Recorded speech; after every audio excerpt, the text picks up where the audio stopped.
Welcome back to our channel Learnix academy. आज हम पढ़ने वाले हैं थर्मल प्रॉपर्टीज ऑफ मैटर। इस चैप्टर के कंप्लीट नोट्स को हम एक्सप्लेन करने वाले हैं, जो कि आपकी एग्ज़ाम की प्रिपरेशन के लिए बहुत हेल्पफुल होंगे। तो कोई टाइम वेस्ट किए बिना आइए हम स्टार्ट करते हैं इस चैप्टर के कंप्लीट नोट्स की फुल एक्सप्लेनेशन। तो सबसे पहले इस चैप्टर में जो टॉपिक आता है वो है टेम्परेचर एंड हीट। टेम्परेचर क्या है? टेम्परेचर एक इंडिकेशन है, एक रिलेटिव मेजर है हॉटनेस का और कोल्डनेस का। टेम्परेचर हमें बताता है कि कोई सब्सटेंस हॉट है या कोल्ड है। अगर कोई ऑब्जेक्ट हायर टेम्परेचर पे है किसी दूसरे के कंपेयर में, तो उसको हॉटर बोला जाएगा।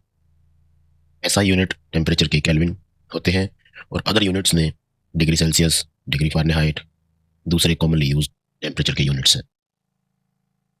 Heat heat is the form of energy.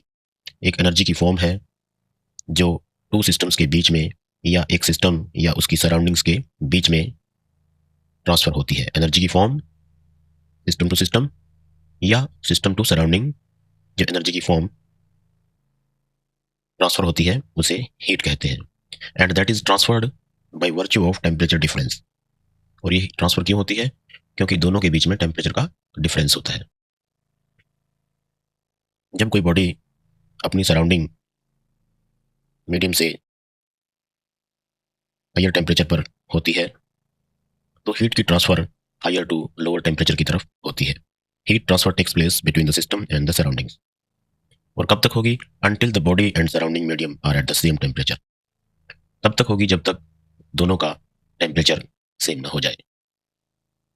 ऐसा यूनिट जो है हीट का जूल होता है। इसको हम इस डायग्राम से भी समझ सकते हैं। यहाँ पर आप देखिए, ये है हमारा heat versus temperature. Now by this example we can understand very easily. ये कोई बॉडी ए है, दिस इज बॉडी बी। इसका टेम्परेचर आप देख सकते हैं 22.5 डिग्री सेल्सियस है, इसका टेम्परेचर 22.5 डिग्री सेल्सियस है। तो इनके बीच में कोई एनर्जी का ट्रांसफर नहीं होगा because they are at same temperature. So if they are even placed in close contact with each other, no transfer of heat will take place.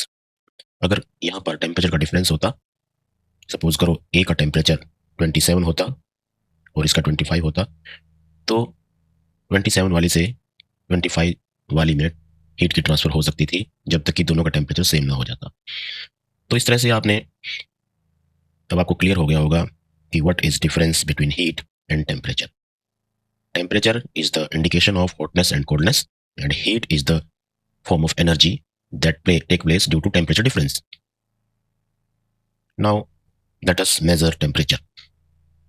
Temperature is measured with a commonly used instrument that is called thermometer. Thermometer से हम temperature को major करते हैं।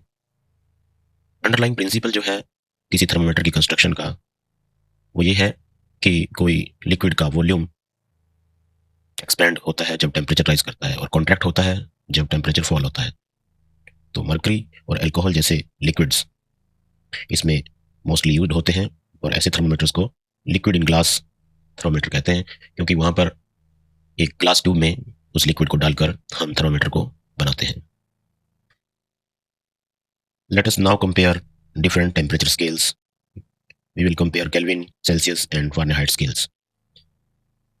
इसको समझने के लिए आइए हम एक स्लाइड को ऑब्जर्व करते हैं। See that this slide. You can see there are three kinds of thermometers displayed. First one is Celsius, second one is Fahrenheit, third one is Kelvin. In order to understand the difference, let us take two reference points. One is ice point, other is steam point. Ice point जहाँ पर पानी जम जाता है और steam point जहाँ पर उसकी बॉइलिंग स्टार्ट होकर वेपर बनने स्टार्ट हो जाते हैं। तो आइस पॉइंट सेल्सियस स्केल पर है 0 डिग्री सेल्सियस, फ़ारेनहाइट पे है 32 डिग्री फ़ारेनहाइट, और केल्विन स्केल पर है 273.15 kelvin. This is a reference point where the same temperature is indicated by different numbers. This is ice point. And similarly, steam point. Steam point is also on Celsius scale, it is 100, on Fahrenheit 212, and on Kelvin 373.15. Now let us observe the difference. 0 से लेकर 100 तक यहाँ पर कितने divisions किए जाएंगे. जो ये इस तरह से कट लगे हैं, ये कितने कट यहाँ पर हम लगाने पड़ेंगे. तो यहाँ क्लियरली आप देख पा रहे हैं 0 से 100 तक 100 डिविजन्स होंगे. यहाँ पर आप देखो ये 212 है, ये 32 है. दोनों का डिफरेंस लें. 212 में से 32 को अगर हम माइनस करें तो हमारे पास आता है 180. तो हमें यहाँ पर 180 डिविजन्स करने होंगे. और यहाँ पर अगर हम डिफरेंस देखें दोनों के बीच में, ये अगेन 100 आता है. तो केल्विन स्केल पर भी 100 डिविजन्स करने होंगे. So let us move back to our previous slide. So as we observed in our previous slide, ice point is displayed like this.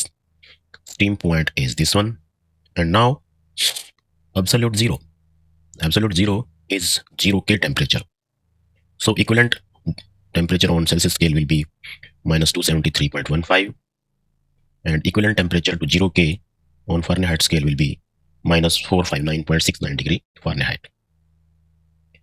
So this was the comparison of these scales. So in order to summarize the whole concept, Fahrenheit scale, there are 180 equal intervals between ice point and steam point, and on Celsius scale, there are 100 equal intervals between ice point and steam point. On Kelvin scale, there are 100 equal intervals between the ice point and steam point. Now let us plot a graph between Fahrenheit scale and Celsius scale. On horizontal line, we will take Celsius. On vertical line, we will take Fahrenheit. As we observed, at 0 degrees Celsius, Fahrenheit was 32. And on 100 degrees Celsius, Fahrenheit was 212. So we got 2 points, this one and this one. The line joining these 2 points will be the plot of graph between Fahrenheit and degree Celsius. So now, in order to convert between various temperature scales, we can use these formulas. This one is used to convert between Fahrenheit and Celsius, and this one is used between Kelvin and Celsius. Kelvin और Celsius के बीच के लिए ये होगा conversion के लिए, और Fahrenheit और सेल्सियस के लिए ये होगा. एग्जाम्पल के लिए आप देख लीजिए, सपोज करो आपको ये फाइंड आउट करना है कि कितने फारेनहाइट होते हैं जब सेल्सियस होता है 100 डिग्री सेल्सियस. तो you can conveniently put 100 here. तो TF minus 32 divided by 180 equal हो जाएगा 100 divide by 100, and it will cancelled 1. Then it will be TF minus 32 equal to 180, and TF equal to 180 plus 32, that is 212. So you can use these formulas, and similarly this one. Ideal gas equation and absolute temperature. So first one is Boyle's law. The law relates pressure and volume. Charles law, the law relates volume and temperature. At constant temperature, the pressure of a quantity of gas is inversely proportional to volume. इसको इस तरह से याद रख सकते हैं कि अगर किसी कंटेनर में सपोज करो कोई गैस को हमने रखा है, अगर हम फोर्स लगाएंगे तो अंदर का जो वॉल्यूम है वो कम हो जाएगा. हम फोर्स लगाएंगे मतलब प्रेशर बढ़ाएंगे तो वॉल्यूम कम हो जाएगा, एंड वाइस वर्सा. प्रेशर बढ़ने से वॉल्यूम कम होता है, प्रेशर घटने से वॉल्यूम बढ़ जाता है, but we need to keep the temperature constant. So this is your Boyle's law, and you can write this as PV equal to constant. Charles' law simply states that if you increase the temperature, then volume will be increased. Like a balloon, when you take a balloon filled with air near to flame, it will expand. And if you put the same balloon in the refrigerator, it will shrink. So, the volume expands and contracts with the rise and fall of temperature. So, volume and temperature are directly proportional to each other, but with the condition that pressure should be constant. and this can be written as V upon T equal to constant. Ideal gas law. These two laws can be combined to form a single relation. Boyle's law और Charles law को हम एक single relation में represent कर सकते हैं, PV upon T equal to constant. This is the combination of both the laws. It contains both the statements. You can see PV equal to constant and V upon T equal to constant. And this constant is actually mu r, where mu is the number of moles in the sample of gas and r is called universal gas constant. Its value is 8.31 joule per mole per Kelvin. And this gas equation can be written as PV equal to mu RT. And that is called ideal gas equation. Now let us discuss pressure versus temperature curve of a low density gas kept at constant volume. What is the effect of temperature on pressure? We can study through this graph. You can see on the horizontal line you have taken the temperature scale, and on vertical line we have pressure. So you can see at 0 degrees Celsius the pressure is this one. At 100 degrees Celsius pressure is this one. If you join these 2 points you can get this line, and this line will meet the temperature line at this one, that is at 0 pressure. So at 0 pressure the temperature comes out to be minus 273.15 degrees Celsius, that is absolute zero. So we can conclude that at 0 pressure the gas kept at low density gas, the temperature will reduce to absolute zero at 0 pressure of that gas. If volume of gas is kept constant, it will give P directly proportional of temperature, as we have seen this through this graph. और जो plot है pressure versus temperature हमने देखा कि एक straight line होगी, और इस टेम्परेचर को हम एक्चुअली रियलिटी में अचीव नहीं कर पाते हैं. हम ये यहाँ तक की रेंज को हम अचीव कर सकते हैं, because getting very low temperatures is very difficult. So, and even getting absolute zero is more difficult. So by extrapolation, that is extending this line further and taking this temperature through graphical method, this is called extrapolation. तो यहाँ से हमें पता चल जाता है कि absolute zero का temperature क्या होगा. So based on that, we can define absolute zero temperature or 0 Kelvin. The minimum temperature of an ideal gas is called absolute temperature. किसी गैस का जो मिनिमम टेम्परेचर हो सकता है उसको कहते हैं हम absolute temperature या 0 Kelvin. And this is found to be minus 273.15 degree Celsius, जैसा कि हमने ग्राफिकल मेथड से देखा. It is obtained by extrapolation. Extrapolating, हमने एक्सट्रापोलेट किया ग्राफ को, स्ट्रेट लाइन को प्रेशर टेम्परेचर कर्व के ऊपर, and we got this value. Thermal expansion. अब थर्मल एक्सपेंशन क्या होता है? जैसा कि आपने देखा कि कुछ चीज़ें जैसे कि लिक्विड्स और एयर सब गर्मी पाकर फैल जाती हैं, तो इस तरह से सॉलिड्स भी हीट को पाकर टेम्परेचर जब उनका राइज होता है तो वो भी एक्सपैंड होते हैं. तो इस प्रॉपर्टी को सब्सटेंसेस की थर्मल एक्सपेंशन कहते हैं. The increase in the dimensions, dimension मतलब उसकी लेंथ, विड्थ, हाइट सब बढ़ जाना, उसमें इंक्रीज हो जाना of a body due to increase in its temperature is called thermal expansion. Temperature की इंक्रीज पर ये सब डायमेंशंस में इंक्रीज हो जाना, इसको थर्मल एक्सपेंशन कहते हैं. थर्मल एक्सपेंशन 3 तरह से हो सकता है, लीनियर, एरियल, वॉल्यूम. अगर ओनली लेंथ ही इंक्रीज होती है, सपोज करो लेंथ थी 10 सेंटीमीटर और गर्म करने पर ये हो गई 11 सेंटीमीटर, तो लेंथ वाइज जो इंक्रीज आया है 1 सेंटीमीटर का, that is called linear expansion. अगर किसी सपोज करो स्क्वायर शीट है, इसका एरिया है 10 या 100 सेंटीमीटर स्क्वायर, और ये इंक्रीज होकर हो गया 110 सेंटीमीटर स्क्वायर, तो जो ये इंक्रीज आया है एरिया में, मतलब एरिया एक्सपेंड हो गया है, that is called areal expansion या area expansion. And for volume, suppose कीजिए कि कोई क्यूब है, क्यूब को आपने गर्म किया और वो क्यूब फैलकर थोड़ी बड़ी हो गई, उसका वॉल्यूम में जो इंक्रीज आया है तो that is called volume expansion. आइए इसको अब हम थोड़ा डिटेल में देखते हैं। Linear expansion, expansion in length is called linear expansion. We have this rod, long rod of length L, and we heated it up, इसको गर्म किया और इसमें ये स्मॉल इंक्रीज डेल्टा एल का आ गया। तो ये सब्सटेंस डेल्टा एल की इसमें इंक्रीज आ गई है। तो ये जो डेल्टा एल का इंक्रीज है, अगर इसका रेशो लें हम ओरिजिनल लेंथ से, तो ये ratio always change in temperature के प्रोपोर्शनल रहता है। डेल्टा टी क्या है? Delta T is change in temperature. Suppose कीजिए पहले टेम्परेचर था 90 डिग्री सेल्सियस और आपने इसको बढ़ा दिया 100 डिग्री सेल्सियस पर। तो ये जो 10 डिग्री का डिफरेंस है टेम्परेचर में, that is called change in temperature, that is delta T. तो जो लेंथ में इंक्रीज है to the original length is proportional to this change in temperature, and when you remove this proportionality you have to introduce a constant. तो ये constant जो है alpha L, इसको ही बोलेंगे हम कोफिशिएंट ऑफ लीनियर एक्सपेंशन। तो अल्फा एल की वैल्यू हो जाएगी delta L divided by L delta T, क्योंकि ये डेल्टा टी यहाँ चला जाएगा और डेल्टा एल की वैल्यू, अल्फा एल की वैल्यू आप ऐसे निकाल सकते हैं।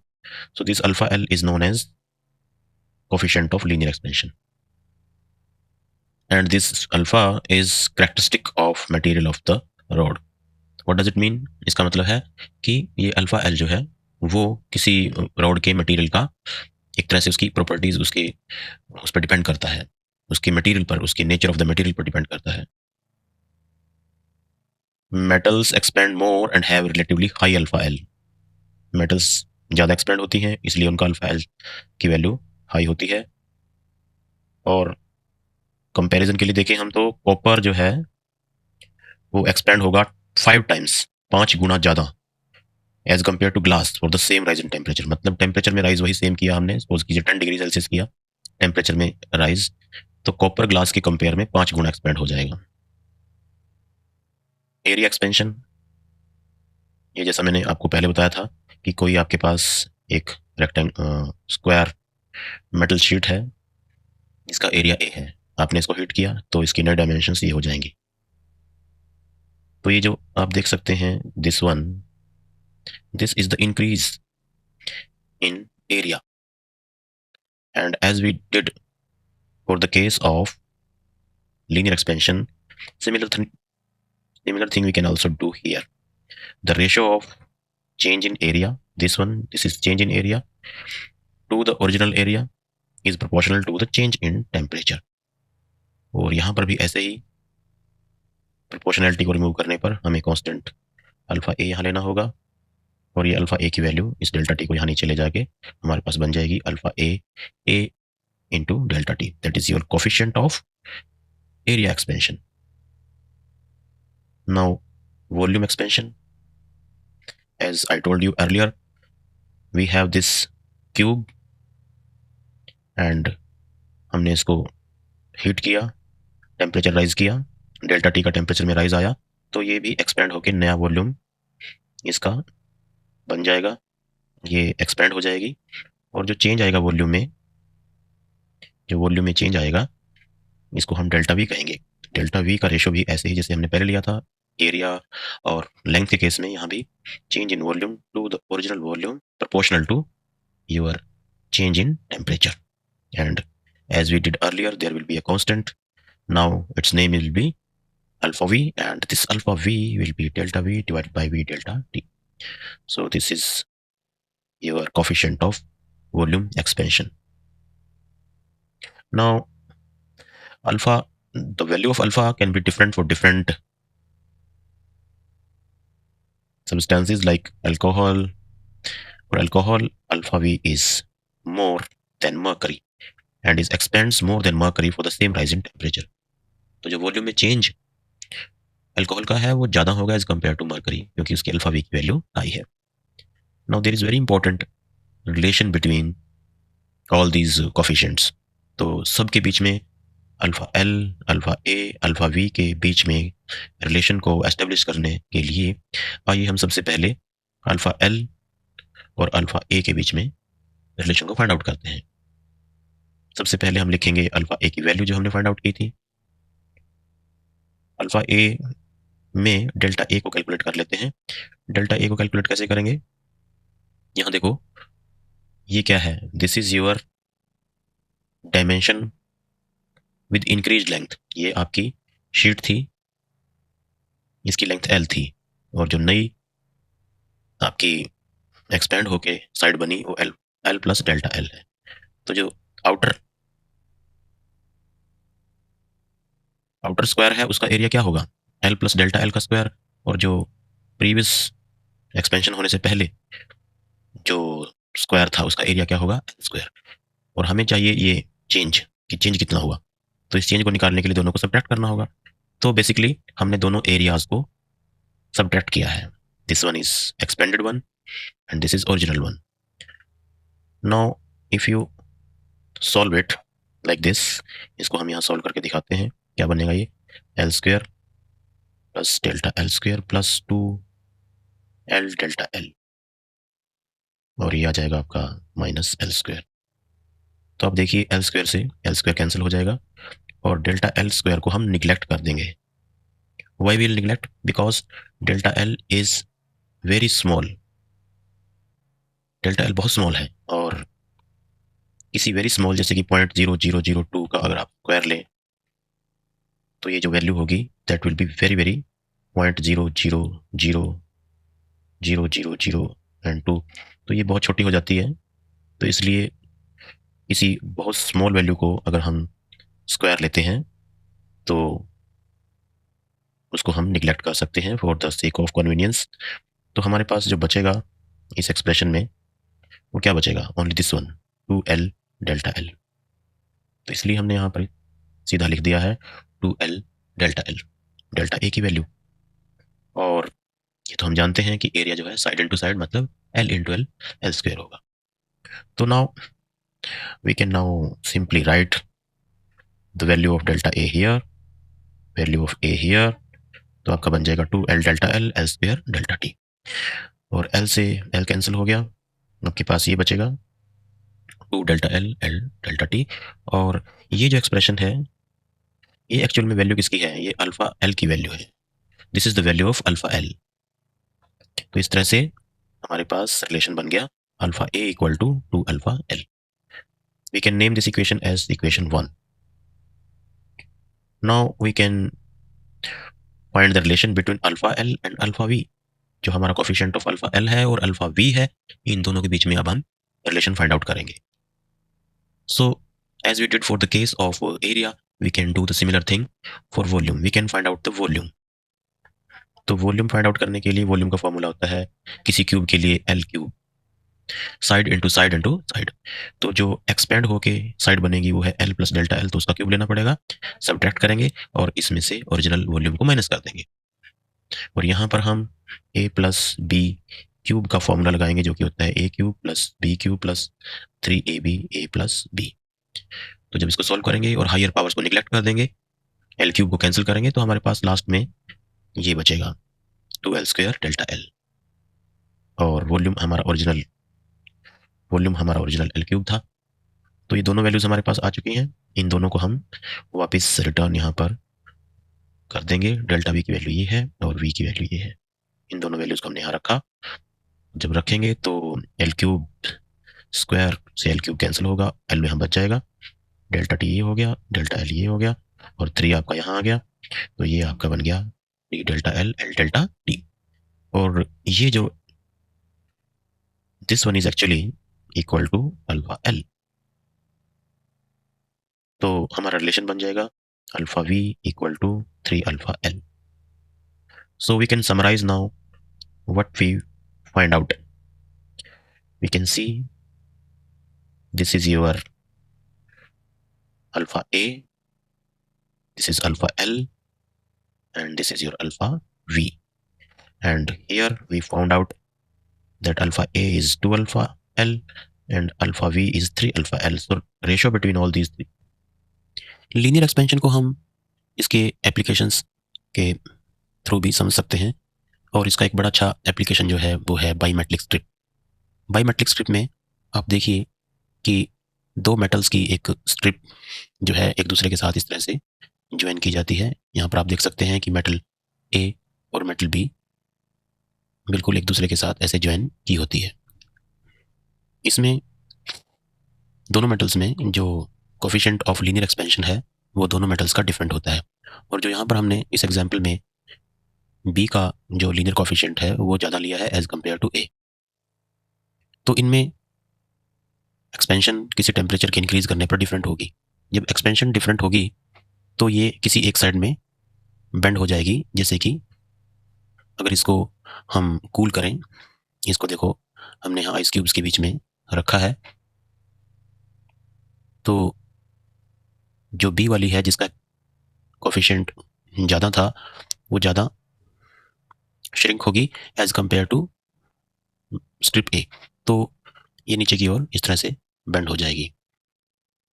और अगर इसी स्ट्रिप को हम गर्म करें, आप देख सकते हैं यहाँ पर इसको हमने हीट किया है, तो हीट करने पर ये ज़्यादा एक्सपैंड होगी। एक्सपैंड होने से ऊपर की ओर मुड़ जाएगी। तो इस प्रॉपर्टी का बड़ा अच्छा इस्तेमाल हम इलेक्ट्रिकल सर्किट्स में, जहाँ पर स्विच को ऑन और ऑफ होना होता है विद रिस्पेक्ट टू टेम्परेचर। जैसे कि हमारी इलेक्ट्रिकल प्रेस है, गीज़र हैं, जहाँ पर एक पर्टिकुलर टेम्परेचर रीच होने के बाद जो स्विच है वो ऑन होना चाहिए या ऑफ होना चाहिए। तो अगर किसी पर्टिकुलर टेम्परेचर पर इसकी बेंडिंग हो गई और बेंड होके ये इस तरह से सर्किट को कंप्लीट कर सकती है, मतलब ये इसकी ऑन पोजीशन होगी। और जैसे ही टेम्परेचर पर्टिकुलर टेम्परेचर रीच हो जाएगा, ये ऊपर की ओर बेंड हो जाएगी और ये कनेक्शन जो है यहाँ से कट हो जाएगा, मतलब ये ऑफ पोजीशन में चली जाएगी। तो this is very good example of linear expansion and important application. So we can make such kind of switches. For example, this one, it is on at 25 degrees Celsius and it is off at 30 degrees Celsius. At room temperature, its position is like this and higher temperature इसकी position इस तरह से होगी। तो आपने देखा कि किस तरह से linear expansion को हम प्रैक्टिकल यूज़ के लिए भी इस्तेमाल कर सकते हैं। लीनियर एक्सपेंशन का एक प्रैक्टिकल यूज़ आपने देखा होगा कि जहाँ पर ब्रिजेस होते हैं, पुल होते हैं, वहाँ पर इस तरह से स्पेस छोड़ दिया जाता है, क्योंकि हीट पाकर जब एक्सपेंशन होगी तो अगर हम स्पेस नहीं इस तरह से छोड़ेंगे, यहाँ पर ये स्पेस नहीं छोड़ेंगे, तो वहाँ पर क्रैक्स आ सकते हैं। तो उन क्रैक्स को अवॉइड करने के लिए हम यहाँ पर इस तरह से स्पेस को छोड़ के रखते हैं। थर्मल एक्सपेंशन ऑफ वाटर और anomalous behaviour of water. What is the meaning of word analomous? Analomous means different. And in reality, water behaves very differently than other liquids. It contracts and expands differently than other liquids. That's why it's called anomalous behavior. We can see through this graph that how the volume of water changes with rise of temperature. इसको ध्यान से देखिए। 0 degree Celsius पर पानी का जो volume है वो कितना होता है। 0 डिग्री सेल्सियस पर एग्जैक्टली पानी का वॉल्यूम 1.0013 होता है। And this is taken in litres. 1.00013 liters at 0 degree. Now this is 1 degree, 2 degree, 3 degree and 4 degree. At 1 degree इसका वॉल्यूम थोड़ा और डिक्रीज हो जाता है। 2 डिग्री पर और डिक्रीज हो जाता है, 3 डिग्री पर और डिक्रीज हो जाता है। At 4 degree its volume is exactly 1 liter। मतलब 0.0013 का डिक्रीज होकर 0 से लेकर 4 डिग्री तक वॉल्यूम में डिक्रीज आया है। और ये मिनिमम जो इसका वॉल्यूम है वो 4 डिग्री पर हो जाता है। After that it starts expanding. You can say it has this contraction zone from 0 to 4 and it has expansion shown beyond that. तो इसके बाद ये लगातार एक्सपेंड होता जाता है 5 पे और बढ़ गया 5, 6, 7, 8, 9, 10 and beyond that you can see at 100 degrees Celsius it is 1.043443. However, the changes are very small but they are different from each other. So आपको समझ में आ गया होगा कि 0 से 4 के बीच में पानी का कॉन्ट्रैक्ट होना और 4 के बाद उसका इंक्रीज होना has a very far-reaching consequences. Now, as we know, mass of a substance is equal to density over volume, or we can say volume is equal to mass over density. So volume and density are reciprocal to each other. So if we want to plot a graph between temperature and density in place of volume, then this will take this form. तब उसकी form ये हो जाएगी. This is now temperature versus density graph. That is very easy to understand. 0 degree पर पानी की density, this will be the density of water at 0 degree. At 1 degree Celsius, its density will be this one. At 2 degree, density will be this one. At 3 degree, density will be this one. But at 4 degree, density will be highest. That is 1 kilogram per meter cube. Sorry, it will not be. As we know, rho is equal to m over v. Rho is density, m is mass, and v is volume. Or we can say rho is inversely proportional to volume. तो अगर हम volume versus temperature graph की बजाय हम density versus temperature graph को plot करें, then this will take this form. मतलब इसका उल्टा ग्राफ यहाँ पर बनेगा. आपने देखा कि वॉल्यूम 0 पर this one and lowest volume at 4 degree, but density will be highest at 4 degree, and for 4 degree, 3 degree, 2 degree, 1 degree, and 0 degree. So the density of water at 4 degree will be highest, and it will less in the range of 0 and 4, and less in other temperatures also, but highest at 4 degrees Celsius. So this peculiar behavior of water has very important implication. Water exhibits anomalous behavior. It contracts on heating from 0 to 4. When it is heated after 4 degrees Celsius, it expands like other liquid. This means that water has minimum volume and hence maximum density at 4 degrees Celsius. तो इसका एक बहुत important implication है कि why the bodies of water such as lakes and ponds freeze at the top first. कि जितनी भी झीलें हैं, तालाब हैं, उनकी जो बर्फ है वो सबसे पहले टॉप लेयर जम जाती है, और जो अंडर दैट लेयर जो पानी की लेयर्स होती हैं वो फ्रीज नहीं होती हैं. उसका क्या रीज़न है? इसका रीज़न एनालॉमस एक्सपेंशन ऑफ वाटर है. क्या होता है कि जब कोई लेक ठंडी होगी और उसका टेम्परेचर 4 डिग्री की तरफ बढ़ रहा होगा, 4 डिग्री पर डेंसिटी हाईएस्ट होती है.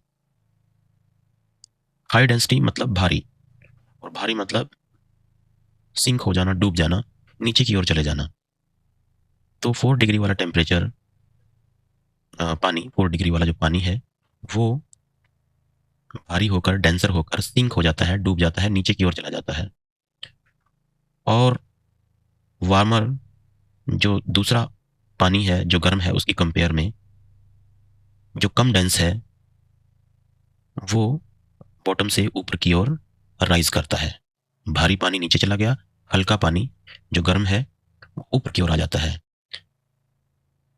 और जब ये नीचे वाली लेयर हल्के पानी की मतलब गर्म पानी की ऊपर पहुंचती है, ये भी 4 डिग्री सेल्सियस पे आकर ज़्यादा डेंस बन जाती है और ये भी नीचे की ओर चली जाती है। तो इस तरह से ये साइकिल चलता रहता है। और जैसे ही टेम्परेचर 4 डिग्री से नीचे की ओर आएगा तो सबसे टॉप लेयर जो है वो फ्रीज हो जाएगी और जिसके नीचे जो लेस डेंस था, वार्मर पानी था, वो उसके नीचे ही रह जाएगा, क्योंकि अब टॉप लेयर ने नीचे वाली लेयर्स को ट्रैप कर लिया होता है। और इस तरह से जितनी भी वाटर बॉडीज हैं, पॉन्ड्स, लेक्स, ये सब टॉप लेयर इनकी फ्रीज हो जाती है। और नीचे जो पानी की लेयर है वो पूरी की पूरी एक्वेटिक एनिमल लाइफ जो है, प्लांट लाइफ है, प्रोटेक्ट रहती है, वहां पर पानी फ्रीज नहीं होता है। तो बेसिक सा कंसेप्ट यही है कि हाईएस्ट डेंसिटी 4 डिग्री पर होती है। 4 डिग्री पर आके पानी ज़्यादा डेंस हो जाता है, नीचे सिंक कर जाता है, नीचे वाला गर्म पानी हल्का होने से ऊपर आ जाता है और ये साइकिल चलता रहता है। और जैसे ही फर्दर फ्रीजिंग पॉइंट की तरफ बढ़ता है टेम्परेचर, तो टॉप लेयर फ्रीज हो जाती है और नीचे जो पानी की लेयर्स थी वो एज इट इज बनी रहती हैं। तो that is very important for the survival of animal life on earth, aquatic life, sorry. Now let us discuss the coefficient of volume expansion at constant pressure for an ideal gas. This is very important. As we know, as we discussed earlier, our ideal gas equation is given as PV equal to mu RT. Now, with rise of temperature, volume will also rise if pressure is kept constant. So mathematically, if we divide by V both sides and take P this side, this equation will take this form: delta V divided by V mu R delta T PV. But from this equation, mu R divided by PV is equal to 1 by T. So here also we have mu R and PV, mu R and PV, and this is equal to 1 by T. So this will take this form: delta V upon V, and this part is 1 by T and this is delta T. So this will become delta V upon V equal to delta T upon T.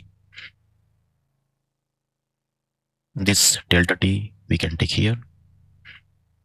So this equation will look like this, and this one is actually your earlier found alpha V. So alpha V will be equal to 1 by T. तो किसी भी idol gas के लिए constant pressure पर जो coefficient of volume expansion होता है वो 1 अपॉन T के इक्वल होता है। Thermal stress. थर्मल स्ट्रेस को समझने के लिए हम ये मान सकते हैं कि कोई रॉड है, अगर हम इसको किसी रिजिड ब्लॉक के बीच में ऐसे रख दें और अब इसको हीट करें हम, तो ये एक्चुअल में एक्सपेंड होगी, लेकिन इसको एक्सपेंड होने के लिए यहाँ पर जगह नहीं है, क्योंकि हमने इसको प्रिवेंट कर दिया है इसके एंड्स को रिजिडली कहीं पर इस तरह से फिक्स करके। तो ये क्या करेगी, इसके जो एंड्स हैं, ये एंड्स जो हैं इसके, ये इस सरफेस के ऊपर, इस सरफेस के ऊपर स्ट्रेस डालेंगे और रॉड में स्ट्रेन डेवलप हो जाएगा। तो जो ये स्ट्रेस इसके अंदर सेटअप हुआ है, इस स्ट्रेस को ही थर्मल स्ट्रेस कहते हैं। तो if the thermal expansion of rod is prevented by fixing its end rigidly, the rod acquires a compressive strain. The corresponding stress set up in the rod is called thermal stress. तो जो इसके अंदर stress होगा उसको हम thermal stress कहेंगे। 3 is 1:2:3. So that's how we can prove that the ratio between the coefficients of thermal expansion is 1:2:3. Heat capacity. This is very important concept. Heat capacity किसी भी सब्सटेंस की वह अमाउंट ऑफ हीट होती है जो उसके temperature को 1 degree तक बढ़ाने के लिए जरूरी होती है। सपोज करो किसी कंटेनर में पानी है, इसका टेम्परेचर 50 डिग्री सेल्सियस है, आपने इसका टेम्परेचर 51 डिग्री सेल्सियस करना है। तो जितनी हीट इसको सप्लाई करनी होगी, जितनी डेल्टा क्यू आपको यहाँ पर देनी होगी, that will be your S. तो आप देख सकते हैं अगर पानी ज़्यादा होगा तो हीट भी ज़्यादा देनी होगी, अगर पानी कम होगा तो हीट कम देनी होगी। तो एस की वैल्यू जो है मास पर डिपेंड करेगी, इसके नेचर पर डिपेंड करेगी कि सब्सटेंस की नेचर कैसी है, इसका टेम्परेचर कितना है, इन सब बातों पे डिपेंड करेगी। ये हम देख सकते हैं कि सपोज करिए another example we have this container and water is contained in it. इसका चाहते हैं आप 5 डिग्री टेम्परेचर बढ़ाना, पहले था 50 और आपको करना है 55 डिग्री सेल्सियस, और आपको 1000 ऐसे एग्जाम्पल के लिए जूल एनर्जी इसको सप्लाई की, और आपने 1000 जूल 5 डिग्री के लिए सप्लाई की। तो जब आप रेशो लेंगे तो आएगा 200 जूल। तो 200 जूल हर एक 1 डिग्री के लिए हो गया। तो यही डेफिनेशन है एस की, कि amount of heat required to raise temperature by 1 degree, that is S is equal to delta Q heat supplied divide by change in temperature. So this is your S, capital S. Now specific heat capacity. Specific heat capacity भी heat capacity है, but for the unit rise of temperature, for the unit mass of the substance, इसमें जो mass है वो हमें unit लेना होगा। Unit जो है ऐसा यूनिट्स लेंगे तो हम किलोग्राम 1 किलोग्राम लेंगे। तो 1 किलोग्राम के लिए 1 डिग्री टेम्परेचर राइज के लिए जितनी हीट चाहिएगी वे हमारी स्मॉल एस यानी कि स्पेसिफिक हीट कैपेसिटी हो जाएगी। तो कहने का मतलब हुआ कि अगर हम कैपिटल एस मतलब स्पेसिफिक हीट को एम से डिवाइड कर दें तो हमारे पास स्मॉल एस आ जाएगा। क्योंकि ये जो एस थी ये तो हमने यहाँ पर देखा, heats required to raise the temperature by 1 degree and that heat if divided by the total mass of the substance then it automatically reduced to the amount of heat required for 1 kg। जैसे S थी, suppose करो आपने substance पहले 10 kilogram लिया था और इसके लिए 1000 जूल जो है आपकी एस की वैल्यू आई थी। तो जब आप 1000 को 100 से डिवाइड करोगे तो 100 जूल जो है हर एक किलो के लिए हो गई, पर किलोग्राम के लिए हो गई। तो S is your specific heat capacity and its units as joule per kilogram per kelvin. और ये नेचर ऑफ सब्सटेंस पे डिपेंड करेगी टेम्परेचर पर, but it will be independent of the mass, क्योंकि आपने मास इसको डिवाइड कर दिया है तो इसलिए इसकी मास पे डिपेंडेंसी अब नहीं रही। From this relation you can find the value of delta Q also. This M delta T can be taken in product with S, that is ms delta T. Delta Q will be ms delta T. Delta Q will be ms delta T.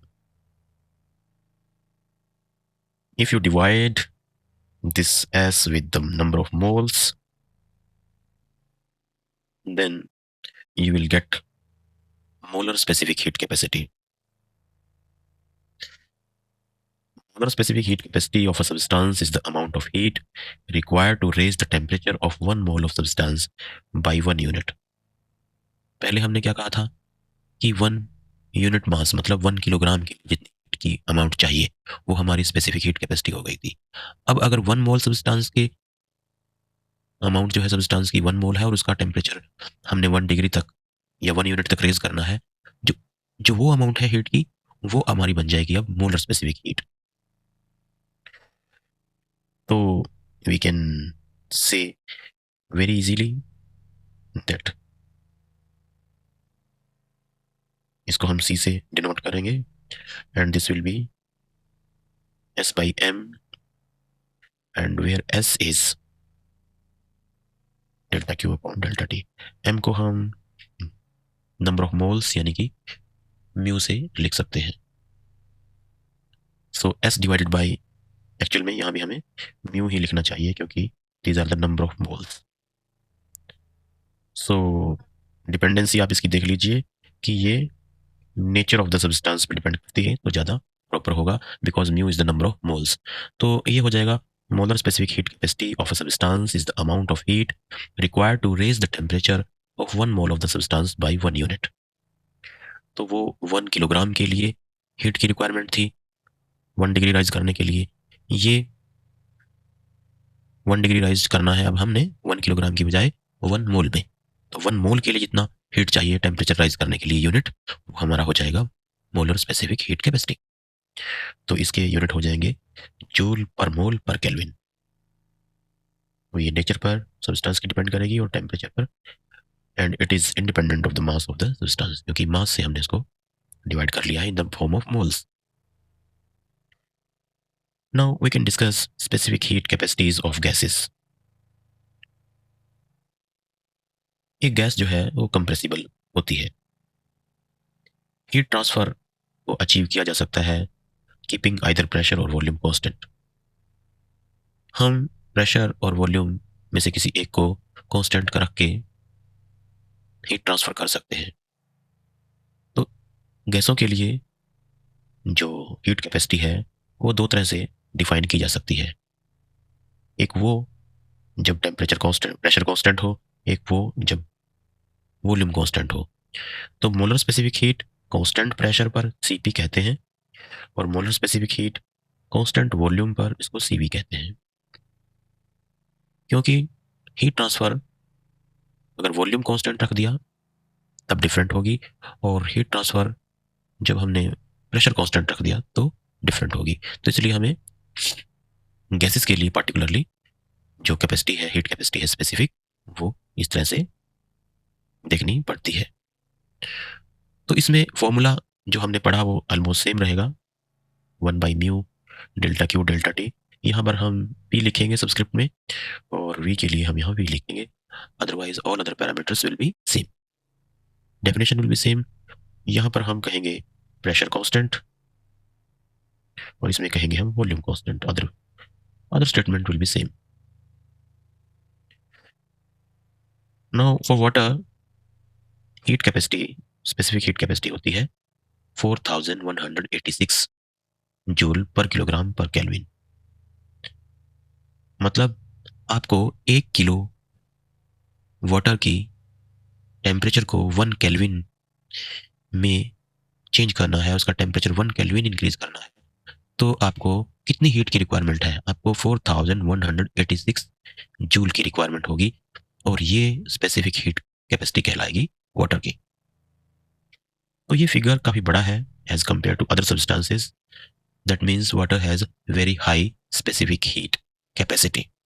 और इसी property, इसी गुण के कारण, high capacity के गुण के कारण इसको कूलेंट की तरह यूज़ किया जाता है ऑटोमोबाइल्स में, रेडिएटर्स में, और वाटर बैग्स के हीटर में भी। जैसे हम घरों में गर्म पानी की बोतल जिसे बोलते हैं, उसमें पानी का इस्तेमाल करते हैं, उसका यही रीज़न है कि इतनी हाई स्पेसिफिक हीट कैपेसिटी के कारण पानी ना तो जल्दी से ठंडा होगा, ना ही जल्दी से गर्म होगा, क्योंकि आपको 1 डिग्री का उसमें चेंज लाना है टेम्परेचर में, तो आपको 4186 डिग्री चाहिए, दोनों के लिए, ठंडा करने के लिए भी और गर्म करने के लिए भी। मतलब गर्म करना है तो 4186 जूल सप्लाई करने होंगे, और अगर ठंडा करना है तो 4186 जूल एक्सट्रैक्ट करने होंगे। तो दोनों ही इतनी जल्दी नहीं होते हैं, तो इसलिए पानी एकदम से ठंडा नहीं होता और एकदम से गर्म नहीं होता, इसलिए क्योंकि उसकी हाई स्पेसिफिक हीट कैपेसिटी है। और दूसरा क्या इफेक्ट देखते हैं हम इससे, heat capacities, the water warms up much more slowly than the land during summer, and consequently wind from the sea has a cooling effect. तो गर्मियों के मौसम में जो पानी है वो जल्दी जल्दी गर्म नहीं होता एज कंपेयर टू लैंड। जो जमीन है वो जल्दी गर्म हो जाती है क्योंकि उसकी स्पेसिफिक हीट कैपेसिटी कम होती है, तो पानी जल्दी गर्म नहीं होता। पानी से आने वाली जो हवाएं हैं वो ठंडी रहती हैं, जल्दी गर्म हो जाती है दिन में, और जल्दी से रात को ठंडी हो जाती है, क्योंकि जो सैंड है उसकी स्पेसिफिक हीट कैपेसिटी कम होती है। Now very important branch of this thermal physics is calorimetry. Calorimetry means measurement of heat. How we can measure heat, हम कैसे मेजरमेंट करेंगे, उसके लिए एक डिवाइस जिसका नाम कैलोरीमीटर होता है उसका यूज किया जाता है। A device in which heat measurement can be made is called a calorimeter. क्या होता है इसके अंदर? It consist a metallic vessel and stirrer of the same material like copper और एल्यूमिनियम। इसके अंदर एक मेटल का वेसल होता है, स्टीरर मतलब जो कि स्टीर करे, जो कि इसके अंदर डाले गए लिक्विड को हिलाए, मतलब स्टीर करे, और जो मटेरियल है वो बना होगा कॉपर का या फिर एल्यूमिनियम का। इस वेसल को is kept inside a wooden jacket which contains heat insulating material like glass, wool etcetera. इसके अंदर जो ये वेसल है इसको किसी वुलन वुडन जैकेट में रखा जाएगा और उसमें भी जो है इंसुलेटिंग मटेरियल लाइक ग्लास, वूल का इस्तेमाल किया जाएगा ताकि हीट एस्केप ना करे। आप देख सकते हैं यहाँ पर ये जो है हमने ग्लास वूल यहाँ पर रखी है, ये कंटेनर है, और इस होल के थ्रू जब हम इसको इधर स्लाइड करेंगे, इस तरफ स्लाइड करेंगे, तो इस होल के थ्रू जो है स्टीरर ऐसे आर पार इसके हो जाएगा और इसके अंदर जो लिक्विड होगा उसको हम स्टीर कर पाएंगे, और टेम्परेचर मेजरमेंट की भी इसमें प्रोविजन रखा जाएगा। इसको इसमें आगे इसकी वर्किंग कैसे है? The outer jackets acts as a heat shield and reduces the heat loss from the inner vessel. जो जैकेट है वो हीट शील्ड का काम करेगी और हीट लॉस को मिनिमाइज करेगी। There is an opening in the outer jacket through which a mercury thermometer can be inserted through the calorimeter. इसके अंदर इसकी आउटर जैकेट में मर्करी थर्मोमीटर को एक होल के थ्रू रखा जा सकता है ताकि हम टेम्परेचर को भी मेजर कर पाए। इसकी वर्किंग हम क्विकली देख लेते हैं। आइए हम आपको एक डायग्राम के थ्रू इसको समझाते हैं कि ये किस तरह से काम करता है।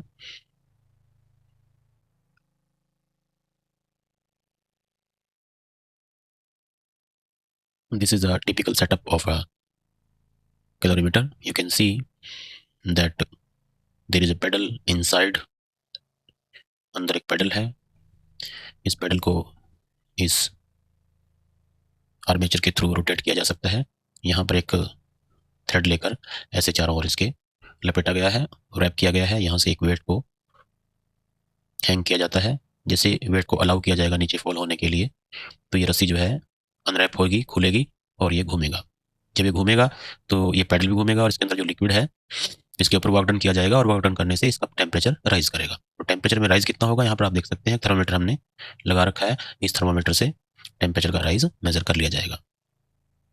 तो जो हमारी डेफिनेशन है कि कितना वर्क डन करने पर 1 डिग्री टेम्परेचर राइज हो जाता है, तो वो हमारी डेफिनेशन बन जाती है एनर्जी की या हीट की। हीट एनर्जी की जो डेफिनेशन है वो यहाँ से बन जाती है। वर्क डन, क्योंकि this work done can be calculated by this weight and that work done equivalent जो इसमें टेम्परेचर में राइज आएगा, this instrument can help us to determine. So that is the working of this instrument called calorimeter. Now we will discuss a very important topic, that is change of state. आप सब जानते हैं कि matter जो है वो 3 basic states में exist करता है, सॉलिड, लिक्विड और गैस। और इनमें से एक में से दूसरे में ट्रांजिशन जो होती है उसको हम चेंज ऑफ स्टेट कहते हैं। एक स्टेट से दूसरी स्टेट में ट्रांजिशन, ट्रांसफॉर्मेशन, उसको चेंज ऑफ स्टेट कहते हैं। और जब स्टेट चेंज होती है तो टेम्परेचर सिस्टम का चेंज नहीं होता है, temperature remains constant at the stage of change of state. सबसे पहले इसमें आता है change of state from solid to liquid. The change of state from solid to liquid is called melting and from liquid to solid is called fusion. तो ये melting और fusion में आपको डिफरेंस क्लियरली पता होना चाहिए कि जब हम सॉलिड को लिक्विड में चेंज करते हैं तो मेल्टिंग कहेंगे, और लिक्विड को सॉलिड में जब चेंज होगा तो उसको फ्यूजन कहेंगे। Both the solid and liquid states of the substance coexist in thermal equilibrium during the change of state from solid to liquid. That means कि solid से liquid में जब change होगा तो substance thermal equilibrium में coexist करता है जब solid to liquid का state change होता है। Temperature at which the solid and the liquid states of the substance in thermal equilibrium with each other is called its melting point. वह temperature जिसमें solid से liquid में substance thermal equilibrium पर change होता है, उस टेम्परेचर को melting point कहा जाएगा। Melting point can decrease with increase in pressure. अगर आप प्रेशर बढ़ा दें तो मेल्टिंग पॉइंट भी डिक्रीज हो सकता है। The melting point of substance eight standard atmospheric pressure is called its normal melting point. अगर हम pressure normal standard atmospheric pressure रखें तो ऐसे मेल्टिंग पॉइंट को नॉर्मल मेल्टिंग पॉइंट कहेंगे। So simply normal melting point क्या है? वह है मेल्टिंग पॉइंट जब प्रेशर स्टैंडर्ड एटमॉस्फेरिक प्रेशर हो। Now another very important property, regulation. Regulation क्या है? रेगुलेशन एक एग्जाम्पल के थ्रू हम समझ सकते हैं। आप देखिए कि यहाँ पर एक वायर को एक आइस स्लैब के ऊपर इस तरह से रखा गया है और दोनों तरफ वेट्स यहाँ पर हैंग किए गए हैं। When the wire passes through the ice slab, ice melts at lower temperature due to increase in pressure. जब आइस के ऊपर से ऐसे वायर को गुजारा जाएगा, आइस स्लैब के ऊपर से वायर को ऐसे रखा जाएगा, तो जो आइस मेल्ट होगी वो लोअर टेम्परेचर पर मेल्ट हो जाएगी। क्यों लोअर टेम्परेचर पर मेल्ट हो जाएगी? क्योंकि आपने प्रेशर को इंक्रीज कर दिया। प्रेशर कौन डाल रहा है? This wire is exerting pressure and this increased pressure can lower the melting point. So when the wire has passed, और जब वायर नीचे धस जाएगी, नीचे चली जाएगी, तो प्रेशर ऊपर क्या हो जाएगा? कम हो जाएगा, और कम प्रेशर में दोबारा फिर से पानी जो है फिर से बर्फ में बदल जाएगा, मतलब वाटर फ्रीज हो जाएगा। When the wire has passed, water above the wire freezes again. This phenomena of refreezing is called regulation. तो पानी का फिर से जम जाना, रीफ्रीज हो जाना, इसी को ही रेगुलेशन कहते हैं। तो आप देखेंगे कि सारी वायर इसमें से पास हो जाती है, लेकिन आइस स्लैब आपस एक इसके दो टुकड़े नहीं होते हैं, मतलब या बीच में से कट नहीं होती है। धीरे धीरे करके वायर सारी की सारी स्लैब में से पास हो जाती है, but the ice slab remains intact without any breakage in between. Another example of regulation we can see in skating. Skating is possible on snow due to the formation of water below the skates. जैसे skates पानी इसकी ice की top layer के ऊपर force लगाते हैं, तो वो फोर्स से प्रेशर बढ़ता है और प्रेशर से नीचे वाला पानी तुरंत पिघल जाता है, मेल्ट हो जाता है, और जैसे ही वहाँ से स्केट गुजर जाएगा, प्रेशर कम होगा, दोबारा फिर से रिफ्रीजिंग हो जाती है। तो इंस्टेंटेनियसली जो ये स्केट्स के नीचे पानी का पिघल जाना, इसको जो है फ्रिक्शन को रिड्यूस करता है और स्केटिंग जो है पॉसिबल हो पाती है। Water is form due to the increase of pressure and acts as a lubricant. तो पानी जो है स्केट्स के नीचे एक लुब्रिकेंट, मतलब जो फ्रिक्शन को कम करने वाली चीज़ जो होती है, जैसे कि ऑयल, बाकी अदर एग्जाम्पल्स में यहाँ पर उस लुब्रिकेंट का काम करता है। Now change of state from liquid to vapour. Liquid से वेपर वाला जो फेस चेंज है उसको भी हम देख लेते हैं। The change of state from liquid to vapour is called vaporisation and from vapour to liquid is called condensation. Liquid का वेपर बन जाना उसको वेपराइजेशन बोलेंगे, और वेपर्स का लिक्विड बन जाना उसको कंडेंसेशन बोलेंगे। जैसे आपने पानी को बॉयल किया और उसके वेपर बन गए, वो वेपराइजेशन है। और भाप का, वेपर्स का फिर से पानी बन जाना, जैसे कि बरसात में होता है, जो क्लाउड्स होते हैं वो भाप वेपर्स होते हैं और उनका लिक्विड बन जाते हैं जब वो, तो उसको कंडेंसेशन से वो बरसात संभव हो पाती है। तो the temperature remains constant until the entire amount of liquid is converted into vapour.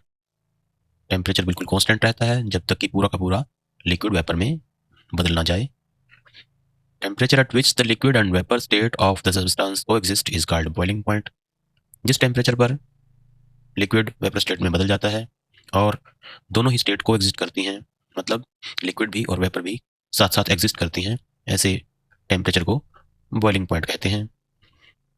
और सबसे इंपॉर्टेंट इसमें बात जो आपने नोट करनी है कि बॉइलिंग पॉइंट जो है इंक्रीज कर सकता है with increase in pressure and decrease with decrease in pressure. तो बॉइलिंग पॉइंट बढ़ जाएगा अगर प्रेशर बढ़ा तो, और घट जाएगा जब प्रेशर घटा तो। मतलब आपकी किचन में अगर पानी जो है 100 डिग्री सेल्सियस पर बॉयल करता है, क्योंकि नॉर्मल प्रेशर पर नियरली 100 डिग्री सेल्सियस जो है पानी का बॉइलिंग पॉइंट होता है। यही पानी किसी माउंटेन पर जाकर, सपोज करो आप किसी माउंटेन पर पानी को बॉयल करना चाहते हैं, तो यही बॉइलिंग पॉइंट आपका 70 डिग्री सेल्सियस, 80 डिग्री सेल्सियस भी हो सकता है, या इससे भी कम हो सकता है, depending on the height of the mountain. तो बॉइलिंग पॉइंट जो है प्रेशर से इंक्रीज और डिक्रीज हो सकता है। The boiling point of a substance eight standard atmospheric pressure is called its normal boiling point. Normal pressure जो आपका स्टैंडर्ड एटमॉस्फेरिक प्रेशर होता है उस पर अगर बॉइलिंग पॉइंट मेजर करेंगे उसको हम नॉर्मल बॉइलिंग पॉइंट कहते हैं। इसका इम्प्लीकेशन इंपॉर्टेंट आप देखिए कि कुकिंग जो है वो पहाड़ों पर मुश्किल होगी, क्योंकि जब आप हाई एल्टीट्यूड्स पर चले जाएंगे एटमॉस्फेरिक प्रेशर कम हो जाएगा, जिससे ही बॉइलिंग पॉइंट जो है वो भी कम हो जाएगा। तो कंपेयर टू तो पानी आपका सपोज करो 70 डिग्री सेल्सियस पर ही पहाड़ के ऊपर बॉयल होने लगा, तो इतने कम टेम्परेचर पर आपकी जो वेजिटेबल्स हैं या जो आप कुकिंग करना चाहते हैं, जो कि 100 डिग्री पे नॉर्मली होती थी, वो 70 डिग्री पर नहीं हो पाएंगी। तो इसलिए हिल्स के ऊपर कुकिंग करना मुश्किल होगा। तो इसका एक सॉल्यूशन प्रेशर कुकर है। प्रेशर कुकर के अंदर नॉर्मली क्या होगा, अंदर जो वेपर्स हैं उनको कन्फाइन कर लिया जाता है, उनको बाहर नहीं निकलने दिया जाता, क्योंकि ऊपर एक विसल वेट की तरह रखी जाती है।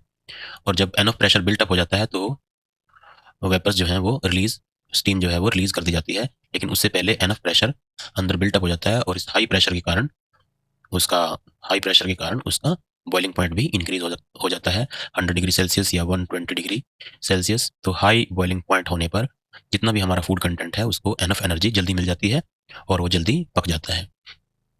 तो प्रेशर कुकर का यूज़ हमारी किचन में या किसी माउंटेन पर हमारे लिए हेल्पफुल होता है। अगर हम अपनी किचन नॉर्मल प्रेशर पर भी इसका इस्तेमाल करते हैं प्रेशर कुकर का, तो ये तब भी हमारे लिए फ़ायदा करता है, क्योंकि उस वक्त हम बॉइलिंग पॉइंट और इंक्रीज़ कर सकते हैं, 100 से भी आगे कर सकते हैं। और ये टेम्परेचर जो है हमारे फूड आइटम्स को जल्दी पका देगा, जल्दी उनको एनर्जी प्रोवाइड करेगा और जल्दी पक जाएंगे as compare to 100 degree.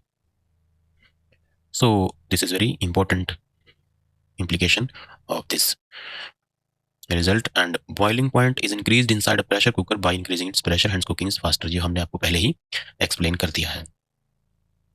Now you can see a plot of temperature versus time showing the change in state of ice on heating। हमारे पास आइस है, आइस को हमने हीट करना है।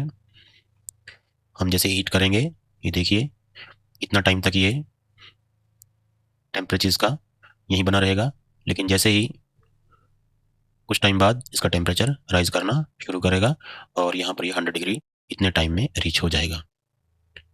100 डिग्री रीच करते ही इसका टेम्परेचर फर्दर नहीं बढ़ेगा, और तब तक 100 डिग्री रीच करते ही ये वेपर स्टेट में कन्वर्ट होना शुरू हो जाएगी, और जब तक ये वेपर नहीं बन जाएंगे सारे, तब तक ये 100 डिग्री पर ही रहेगी। इसके बाद जो ये डॉटेड लाइंस हैं, ये इसका टेम्परेचर में राइज हो सकता है जब पूरे के पूरे वेपर्स बन जाए, यानी कि स्टीम जो है फर्दर हीटअप हो सकती है। Now let us discuss sublimation. Sublimation is the change from solid state to vapor state। Solid से बिना लिक्विड बने सीधे ही वेपर्स बन जाना, मतलब सॉलिड से लिक्विड नहीं बना, सीधा ही वेपर बन गया without passing through the liquid state is called sublimation, and substance is said to be sublime. जैसे कि ड्राई आइस इसका एक अच्छा एग्जाम्पल है। ड्राई आइस लिक्विड से सॉलिड से सीधा वेपर बन जाते हैं। Iodine, camphor, all these are example of sublimation। During the sublimation process, both the solid and vapor state of a substance coexist in thermal equilibrium। तो जब तक ये सब्लिमेशन की प्रोसेस जारी रहेगी, तब दोनों सॉलिड और वेपर स्टेट एक साथ साथ कोएग्जिस्ट करेंगी थर्मल इक्विलिब्रियम में। तो समराइज कर सकते हैं हम, solid to liquid melting, liquid to solid fusion, liquid to gas vaporisation, gas to solid condensation, और solid to gas sublimation। The amount of heat per unit mass transferred during change of state of the substance is called latent heat of the substance for the process। अब हम इसको word by word देख लेते हैं। Amount of heat की वो amount जो per unit mass transfer होगी ड्यूरिंग चेंज ऑफ स्टेट, जब स्टेट चेंज हो रही होगी, is called latent heat of the substance for the process. ये उस प्रोसेस के लिए उस सब्सटेंस की लेटेंट हीट कहलाएगी। अगर हम इसको सिंपल वर्ड्स में देखें, तो जैसा कि हमने आपको पहले बताया था कि जब कोई सब्सटेंस, फॉर एग्जांपल पानी को ही अगर हम ले लें, जब वो आइस से लिक्विड बन रहा होता है, तो आइस का टेम्परेचर पूरा लिक्विड कन्वर्ट होने तक सेम रहता है, टेम्परेचर में राइज नहीं आता है, लेकिन हीट सप्लाई करनी पड़ती है बर्फ को पिघलाने के लिए। अब वो जो हीट सप्लाई हमने की है, वो उस सब्सटेंस में लेटेंट हीट की फॉर्म में स्टोर रहती है। बिल्कुल ऐसे ही जब हम लिक्विड को वेपर बनाएंगे, तो 100 डिग्री सेल्सियस पर पहुंचते ही जो पानी है उसके वेपर बनने स्टार्ट हो जाते हैं, उसका टेम्परेचर 100 डिग्री ही बना रहता है जब तक कि सारे वेपर ना बन जाएं। तो जितनी हमने हीट उस दौरान उस प्रोसेस के दौरान सप्लाई की, वो सब्सटेंस में मतलब पानी में लेटेंट हीट की फॉर्म में स्टोर हो जाती है, हिडन हो जाती है। तो इसी हिडन हीट को ही लेटेंट हीट कहा जाता है। तो इस तरह से हम इसको डिफाइन कर सकते हैं। The heat required during a change of state depends upon the heat of transformation. और वो कितनी हीट चाहिए होगी, वो इस बात पर डिपेंड करती है कि चेंज ऑफ स्टेट कौन सी है। क्या वो आपकी सॉलिड से लिक्विड है या लिक्विड से वेपर है। फॉर एग्जाम्पल पानी के लिए जो सॉलिड टू लिक्विड है, वो हीट कम रिक्वायर होती है एज कम्पेयर टू वो हीट जब हम पानी को लिक्विड से वेपर बनाएंगे। तो latent heat required during a change depends on the heat of transformation. Transformation की हीट की कौन सी ट्रांसफॉर्मेशन हो रही है, इस बात पर डिपेंड करती है। एंड मास, और उस सब्सटेंस का मास कितना है, कि पानी आपने 1 लीटर लिया है, 2 लीटर लिया है, 1 किलो लिया है, दो मतलब उसकी क्वांटिटी पे भी डिपेंड करती है जिसका कि स्टेट चेंज होने वाला है। तो अमाउंट ऑफ हीट जो क्यू है उसको हम एम एल से डिनोट कर सकते हैं। मतलब एल जो है वो heat supplied divide by mass, यानी कि ये बन जाएगी heat supplied per unit mass. जब हम इस क्वांटिटी को क्यू को एम से, ये टोटल हीट हो गई, ये टोटल मास हो गया, दोनों को डिवाइड किया, तो जो क्वांटिटी बची, जो रेशियो आया, वो है heat per unit mass, and that is called L. L जो है लेटेंट का फर्स्ट लेटर है, इसलिए इसको हम एल से शो करते हैं, but it is heat only, where L is known as latent heat and is characteristic of the substance। ऐसा यूनिट के जो ऐसा यूनिट है इसके वही होंगे, इसका जूल हो गया, इसका किलोग्राम हो गया, तो जूल पर किलोग्राम इसके ऐसा यूनिट होंगे। Further the value of L also depend on the pressure. Pressure पर भी डिपेंड करती है। Its value is usually quoted at standard atmospheric pressure. तो ज़्यादातर इसकी वैल्यू को कहाँ पर कोट किया जाता है, स्टैंडर्ड एटीएम पर, मतलब स्टैंडर्ड एटमॉस्फेरिक प्रेशर पर इसको कोट किया जाता है। अब जब आपने सॉलिड से लिक्विड बनाया, जितनी हीट उसमें स्टोर हुई या जितनी हीट वहाँ रिक्वायर्ड हुई, उसको हम कहेंगे लेटेंट हीट ऑफ फ्यूजन। जब आपने लिक्विड से गैस बनाया, जितनी हीट स्टोर हुई, हिडन हुई, उसको बोलेंगे लेटेंट हीट ऑफ वेपराइजेशन। तो if you have to define that what is latent heat of fusion, तो आप कह सकते हैं the latent heat of liquid solid state change is called the latent heat of fusion or simply heat of fusion. The latent heat for liquid gas state change is called the latent heat of vaporization or heat of vaporization. इसको इस graph से भी ज़्यादा better तरह से हम समझ सकते हैं। You can see we have maintained the pressure at 1 atm। प्रेशर को हमने 1 atm रखा है। और अब हम देखिए फेस चेंज करते हैं। हमारे पास सबसे पहले क्या था, सॉलिड फेस, यानी कि हमारे पास आइस थी, वी हैव आइस, बर्फ हमारे पास थी, और इसको हम हीट सप्लाई करने वाले हैं। ये जो हॉरिजॉन्टल लाइन है ये दिखाएगी हीट की सप्लाई को, और ये दिखाएगा वर्टिकल लाइन टेम्परेचर के राइज को। तो ये जो आपकी बर्फ है, यहाँ से इसका टेम्परेचर राइज होना शुरू होगा, और देखिए यहाँ पर इस टेम्परेचर पर 0 पर it starts melting and it remains, you can see this range. आप इस रेंज को ध्यान से देखिए, ये वाली, यहाँ पर कोई भी टेम्परेचर में राइज नहीं आ रहा है, 0 ही बना हुआ है, लेकिन यू आर सप्लाइंग हीट। देखो आप यहाँ पर ये इतनी हीट आप सप्लाई कर रहे हैं, और एग्जैक्टली कितनी कर रहे हैं, this one 3.33 into 10⁵ joule per kilogram. तो ये हीट जो आपने सप्लाई की, लेकिन टेम्परेचर में राइज कोई नहीं आया, तो that is called your latent heat of fusion, क्योंकि अब आइस जो है लिक्विड में फ्यूज हो गई है, और ये फेस चेंज यहाँ पर हो गया है। इसके बाद जब ये पूरा का पूरा बर्फ जो है लिक्विड बन जाएगी, फिर से टेम्परेचर राइज होना शुरू हो जाएगा, और इतनी हीट सप्लाई कर दी आपने, और यहाँ पर पहुँचते ही लगातार टेम्परेचर बढ़ता जाएगा और 100 पे जाके ये रुक जाएगा, लेकिन आप हीट सप्लाई करते रहेंगे। देखो आपने इतनी हीट सप्लाई कर दी, टेम्परेचर 100 ही बना रहेगा, और इस दौरान थर्मल इक्विलिब्रियम में आपका लिक्विड और वेपर फेज को एग्जिस्ट करेंगे, और लिक्विड जो है वेपर्स में कन्वर्ट होना शुरू हो जाएगा, और तब तक ये फेज रहेगा जब तक कि पूरा का पूरा आपका लिक्विड है वो वेपर्स ना बन जाए। तो इसको जो ये हीट यहाँ पर स्टोर होगी, हिडन हो जाएगी सब्सटेंस में, that is called latent heat of vaporisation. और ये एग्जैक्टली कितनी होगी ये आप यहाँ पर देख सकते हैं, 22.6 इंटू 10⁵ जूल पर किलोग्राम। और क्विक रेफरेंस के लिए आप देखिए कि यहाँ पर जो हीट थी, लेटेंट हीट पहली फेज चेंज में, वो 3.3 इंटू 10⁵ थी, और ये लगभग इससे 8 गुना ज़्यादा 22.6 इंटू 10⁵ जूल पर किलोग्राम है। तो इसलिए कई बार ये क्वेश्चन पूछा जाता है कि जो स्टीम है वो हमारे हाथों को या हमारी स्किन को ज़्यादा बर्न क्यों करती है, क्योंकि स्टीम की लेटेंट हीट जो है बहुत ज़्यादा होती है as compare to the hot water. तो अब आपने समझा, और इससे आगे जो है आप हीट अगर सप्लाई करेंगे तो टेम्परेचर राइज करेगा, और ये स्टीम गैस फेज जिसे बोलते हैं, स्टीम का टेम्परेचर राइज हो सकता है। सो हमने बहुत अच्छी तरह से समझ लिया है फेज चेंजेस को। देख सकते हैं कि जो इन ग्राफ के स्लोप हैं, यहाँ पर ये देखिए ये स्लोप है, यहाँ पर इसका ये स्लोप है, ये स्लोप है।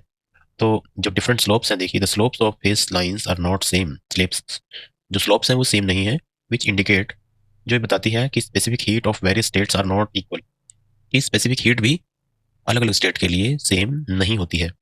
When slope of graph is less, जब स्लोप कम है तो इसका अर्थ होता है high specific heat capacity, specific heat capacity ज़्यादा है। The specific heat capacity of water is greater than that of ice. तो हालांकि बर्फ और पानी एक से ही बनते हैं, लेकिन दोनों की हीट कैपेसिटी डिफरेंट होती है, और हीट कैपेसिटी पानी की ज़्यादा है एज कम्पेयर टू आइस। और अमाउंट ऑफ हीट का जो फॉर्मूला है वो बराबर होता है m.s.delta T, जहाँ पर आपको मालूम होगा कि m is the mass, s is the specific heat, and delta T is the change in temperature.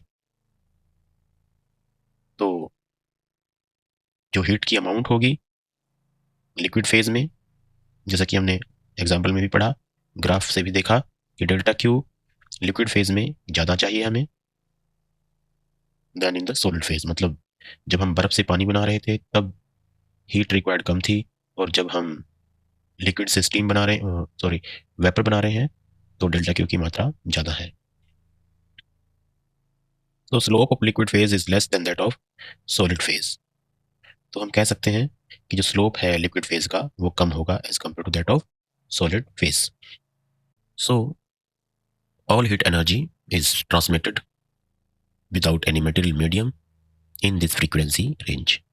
इस फ्रीक्वेंसी रेंज में ऑल, एंड अगर आप देखें तो वेवलेंथ की बात करें तो ये 1 माइक्रोमीटर से 1 मिलीमीटर के बीच में रहेगी, 10⁻⁻6 से 10⁻⁻3 के बीच में इंफ्रारेड रहेगी। और फ्रीक्वेंसी जो है इसकी from this range to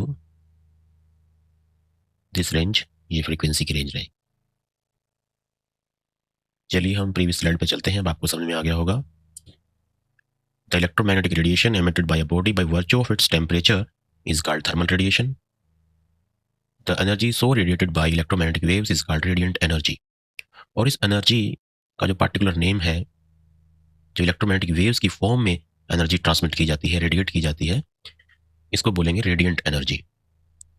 all bodies emit radiant energy, सभी बॉडीज जो हैं वो इस एनर्जी को एमिट करती हैं, चाहे वो सॉलिड हो, लिक्विड हो, गैसेज हो, इवन हमारी जो बॉडीज हैं वो भी रेडिएंट एनर्जी को एमिट करती हैं। Heat is transferred to the earth from sun through empty space as radiation. तो हीट जो है अर्थ से सन तक, सॉरी हीट जो है सन से अर्थ तक इस एम्प्टी स्पेस में ही रेडिएशन के थ्रू पहुंचती है। Now let us see another example of this thermal imaging. क्योंकि हमारी आइज जो है इसको देखने के लिए सेंसिटिव नहीं है, तो अगर थर्मल रेडिएशन को देखना है तो उसके लिए थर्मल कैमराज का यूज़ किया जाता है। शायद आपने कहीं ना कहीं ये सुना होगा कि बिल्कुल डार्कनेस में अगर हमने कुछ चीज़ों को, एनिमल्स को या ऑब्जेक्ट्स को बिल्कुल डार्कनेस में अगर देखना है तो थर्मल कैमराज वहाँ पर एम्प्लॉय किए जाएंगे। यहाँ पर किसी हाउस की एक थर्मल इमेज है, इसको थर्मल इमेजिंग कहते हैं। अब आप यहाँ देखिए, blue and purple indicates area of least energy. मतलब जो ब्लू और पर्पल जो हिस्से हैं इस इमेज में, वो वहाँ पर एनर्जी लॉस लीस्ट है, कम से कम है। White and yellow indicates area of greatest energy loss.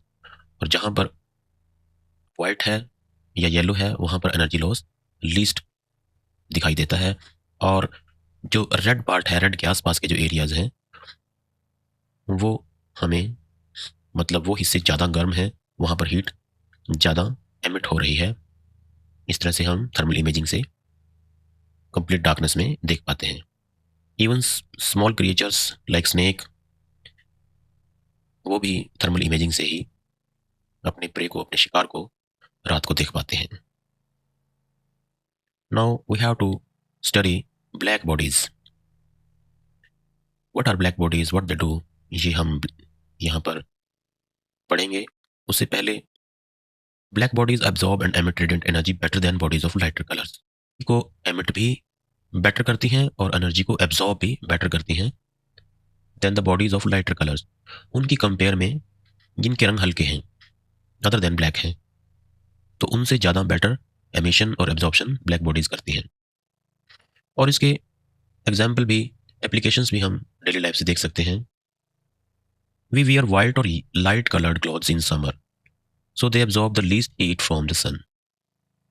हम गर्मी के दिनों में हल्के रंग के या वाइट रंग के कपड़े पहनते हैं ताकि हमें कम से कम गर्मी लगे, क्योंकि वो कम से कम हीट को एब्जॉर्ब करते हैं, लाइट रंग के कपड़े।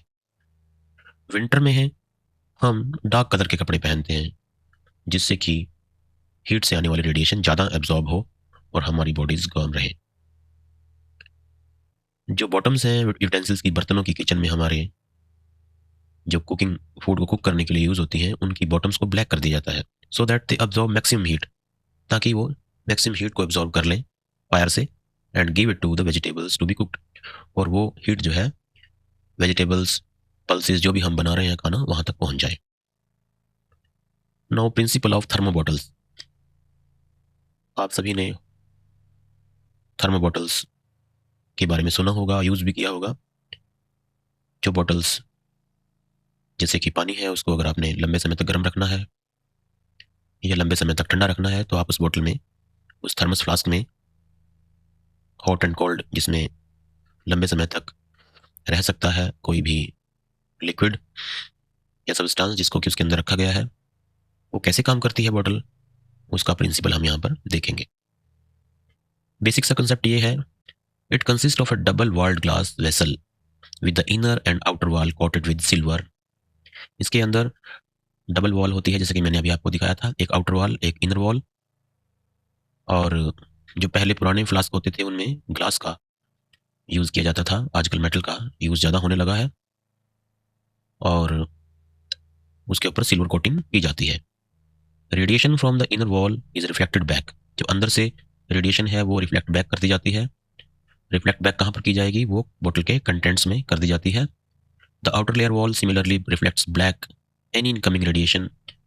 और जो आउटर वॉल है वो भी बाहर से आने वाले रेडिएशन को बाहर की ओर रिफ्लेक्ट कर देती है। जो स्पेस है बीच में वॉल्स के इज इवैक्यूएटेड, या तो एयर को बिल्कुल निकाल दिया जाएगा, इवैक्यूएट कर दिया जाएगा to reduce conduction and convection losses, and the flask is supported on an insulator like cork. और उसको, जो फ्लास्क है उसको सपोर्ट करने के लिए, रखने के लिए इस इंसुलेटर का जो है यूज किया जाएगा। और जो बीच का स्पेस है उसको किसी अदर इंसुलेटर का भी आजकल, जैसे कि थर्मोकोल या इस तरह की जो बैड कंडक्टर है हीट के, वहां पर यूज किया जाता है। The device is therefore useful for preventing heat contents from getting cold और alternatively to store cold contents like ice. तो चाहे हम इसमें किसी चीज़ को गर्म रखना चाहते हैं लंबे समय तक, वो भी कर सकते हैं, या लंबे समय तक ठंडा रखना चाहते हैं तो वो भी हम कर सकते हैं। तो this is how this thermos bottle works. हम यहाँ पर इसका डायग्राम भी देख सकते हैं। Here is that diagram, I think we have this slide.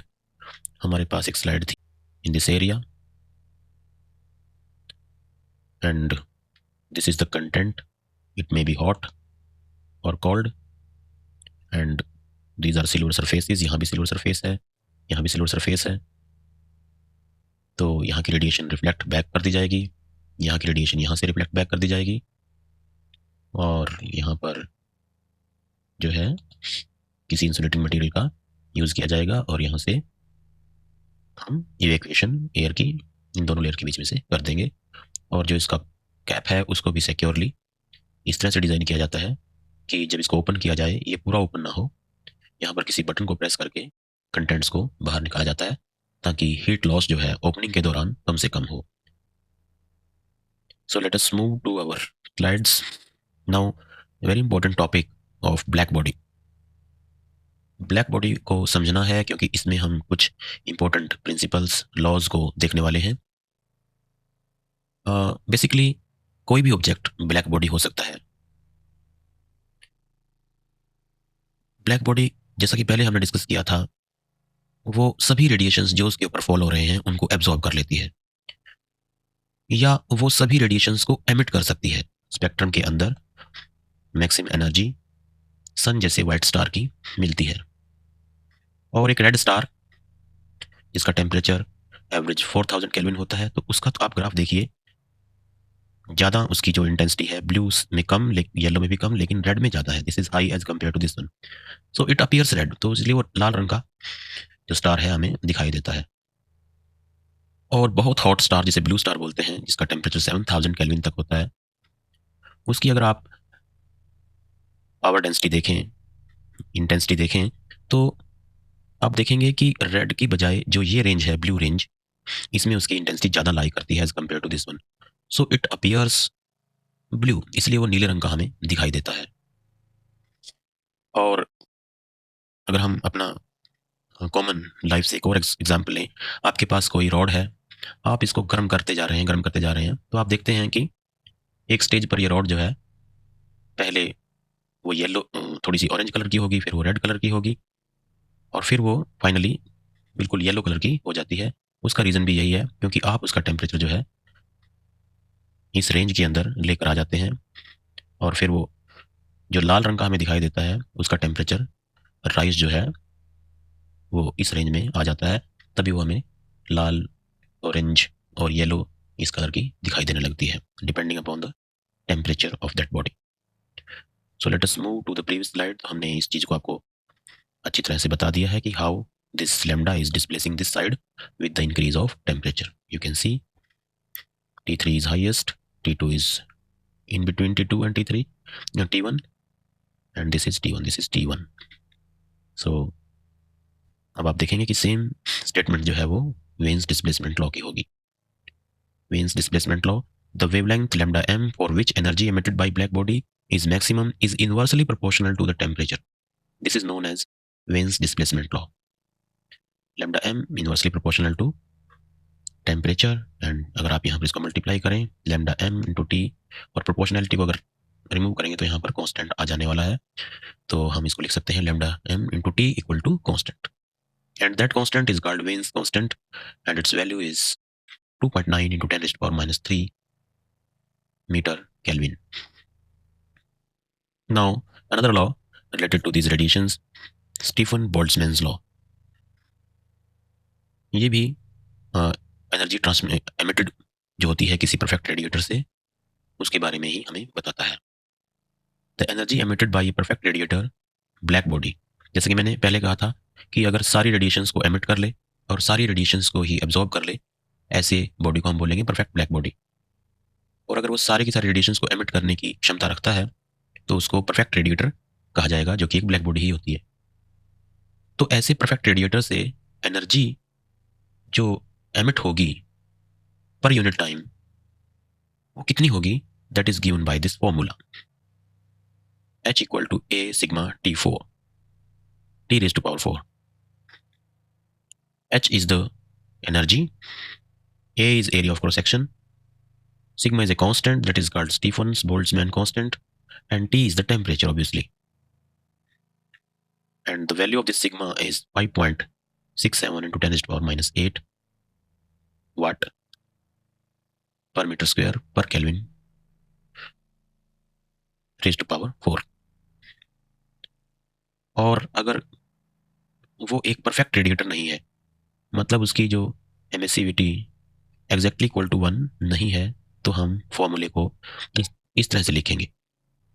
मतलब वही फॉर्मूला है, बस इसमें ई जो है यहाँ पर आ जाता है, क्योंकि यहाँ पर ई की वैल्यू इसमें 1 थी और यहाँ पर ई की वैल्यू कुछ ना कुछ होगी जो 1 नहीं होगी।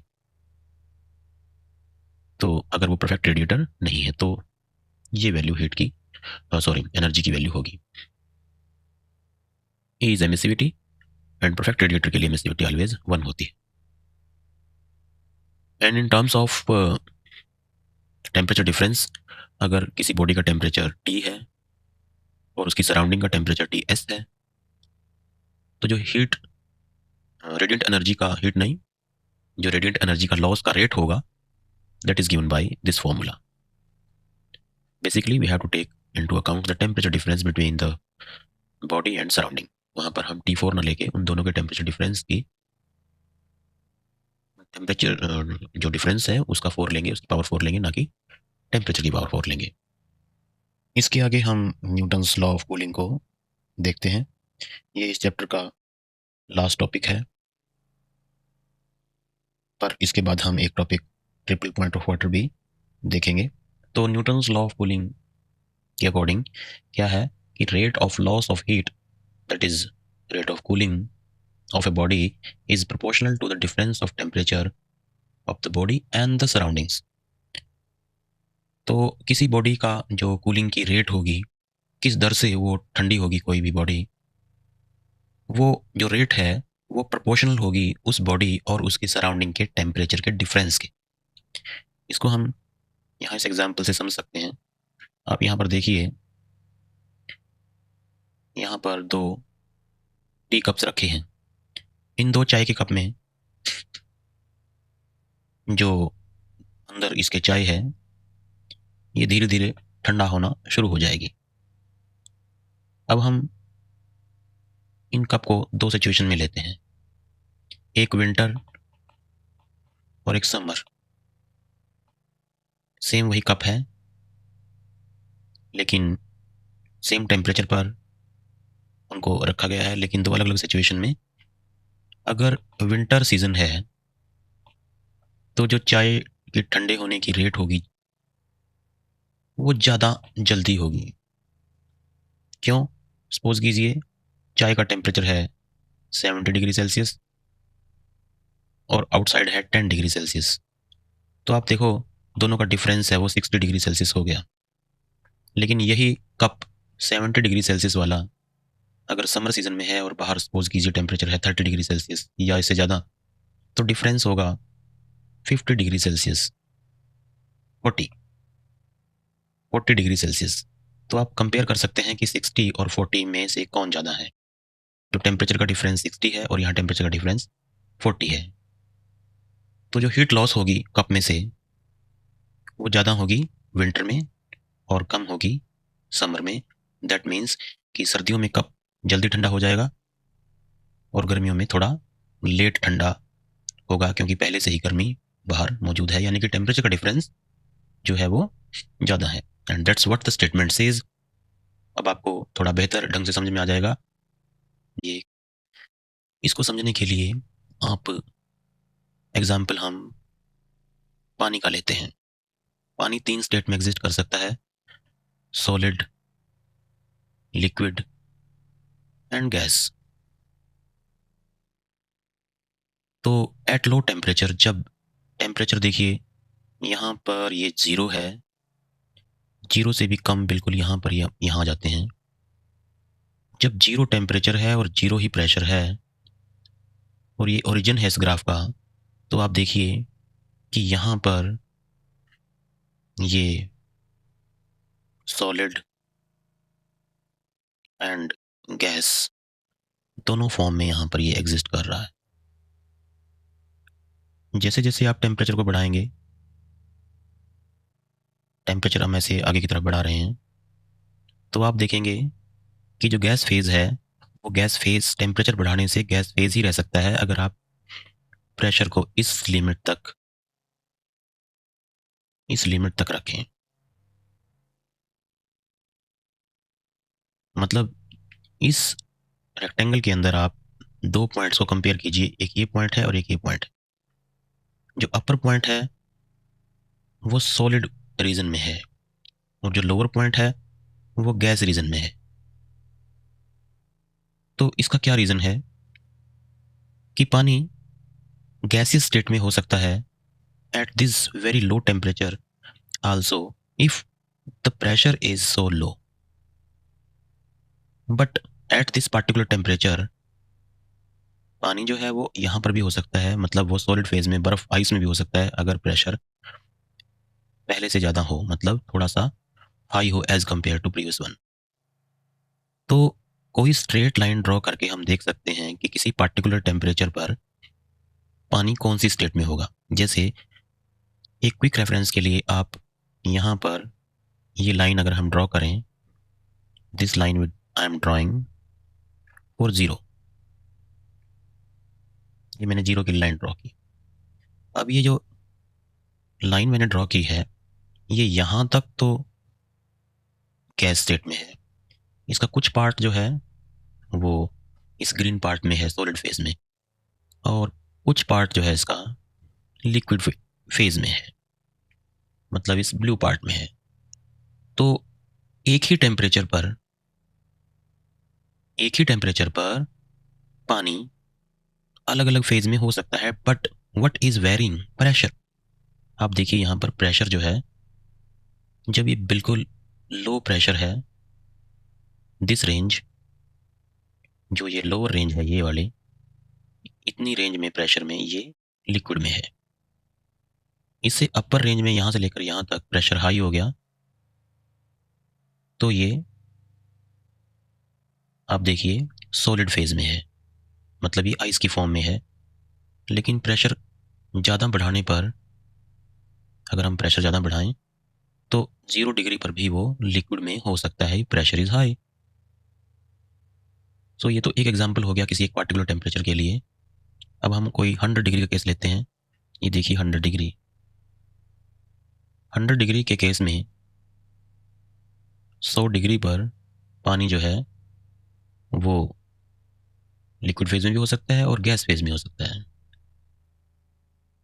तो आप देखें कि 1 एटीएम तक, यहाँ पर सामने देखिए 1 एटीएम प्रेशर तक 100 डिग्री पर वो गैस फेज में है, मतलब वो 100 डिग्री टेम्परेचर पानी पालेगा और उसकी गैस बननी शुरू हो जाएगी, वेपर स्टेट में कन्वर्ट हो जाएगा। लेकिन अगर प्रेशर 1 एटीएम से आगे बढ़ा दिया ऊपर की ओर तो उसका ये बॉइलिंग पॉइंट नहीं रहेगा, वो वेपर स्टेट में इस प्रेशर पर वो नहीं, वो लिक्विड में ही रहेगा। ये सभी प्रेशर जो है आप देख रहे हैं ये लिक्विड के ही हैं, it will remain in liquid. तो इस ग्राफ से हम कहीं भी किसी भी टेम्परेचर के लिए देख सकते हैं कि वो किस फेज में होगा। तो ऐसा कौन सा टेम्परेचर है जिस पर पानी जो है वो लिक्विड फेज में भी हो, सॉलिड में भी हो और गैस में भी हो। तो जहाँ पर ये कर्व, इसे हम फ्यूजन कर्व बोलते हैं, ये वेपर कर्व है और ये सब्लिमेशन कर्व है, मतलब सीधा वेपर से सॉलिड बन जाना बिना कोई गैस बने, दैट इज कॉल्ड सब्लिमेशन। ये लिक्विड से गैस, वेपर और सॉलिड से लिक्विड, फ्यूजन। तो ये तीनों कर्व जहां पर एक पॉइंट पर मिलते हैं, इस पॉइंट को ही ट्रिपल पॉइंट ऑफ वाटर बोलते हैं। और ये टेम्परेचर है 0.01 degree Celsius. At this very temperature water can exist in 3 states at the same time: liquid, solid and gas at 0.01 temperature, but at pressure 0.0006 atm। Pressure इतना होना चाहिए, temperature इतना होना चाहिए। तो इस कंडीशन को मेट करते ही पानी जो है तीनों स्टेट में को एग्जिस्ट करेगा और इस पर्टिकुलर टेम्परेचर को ट्रिपल पॉइंट ऑफ वाटर कहा जाएगा। तो इस तरह से हमने इस चैप्टर के सभी नोट्स को लाइन बाय लाइन समझा, सभी इंपॉर्टेंट डायग्राम्स, डेरिवेशंस को स्टेप बाय स्टेप किया, और आई होप कि आपको हमारा ये जो प्रयास है अच्छा लगा होगा। कुछ कमियां जरूर रह गई होंगी, हम इनको आने वाले अपने वीडियोस में दूर करने की कोशिश करेंगे।